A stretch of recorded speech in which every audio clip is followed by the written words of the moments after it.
Item Number: SCP-072. Object Class: Safe.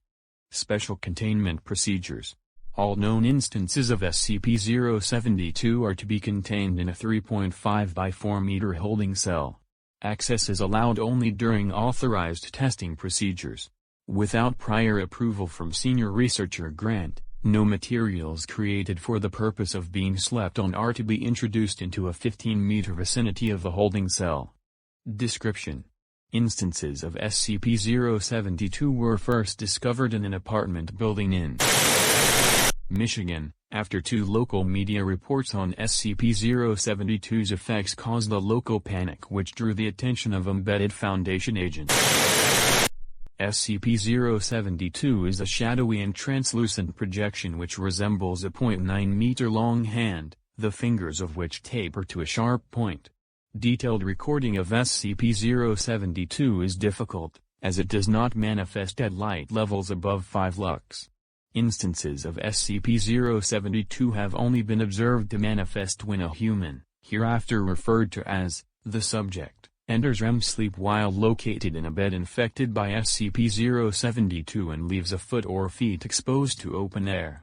If these conditions are satisfied, SCP-072 will emerge from the foot of the bed and appear to use its pointer finger to tap on the subject's foot until they awaken. Subjects have reported that, at this point, they were unable to move, showing symptoms similar to sleep paralysis. This continues as long as SCP-072 is visible. SCP-072 will then use its pointed fingers to cut portions of flesh from the exposed parts of the subject's foot or feet. It will return to within the bed in between each removal, emerging without the collected material. This will continue until SCP-072 has taken all of the exposed foot or feet, stopping at the ankle.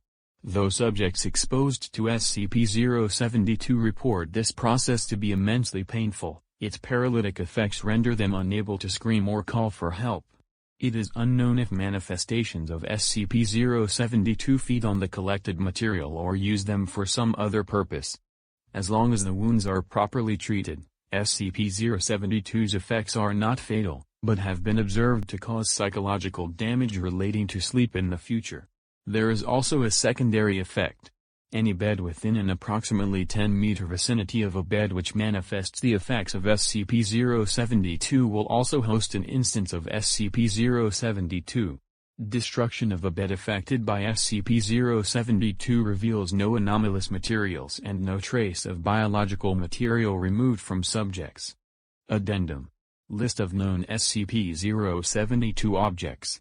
SCP-072-1, 2, and 3, recovered from original apartment complex, 3 twin-sized beds which were located within 10 meters of one another. SCP-072-4, a king-sized 4-poster bed contaminated during SCP-072's time and site. Temporary anomalous objects holding. SCP-072-5, a sleeping bag with bottom removed introduced to SCP-072-1 for testing. Wendy 2191 entered REM sleep in object. SCP-072-5 not recommended for testing in future. SCP-072-6 and 7, beds introduced to SCP-072-2 and later destroyed for examination. Remains of SCP-072-6 and 7 appear unaffected, but are to be contained until further studies may be completed.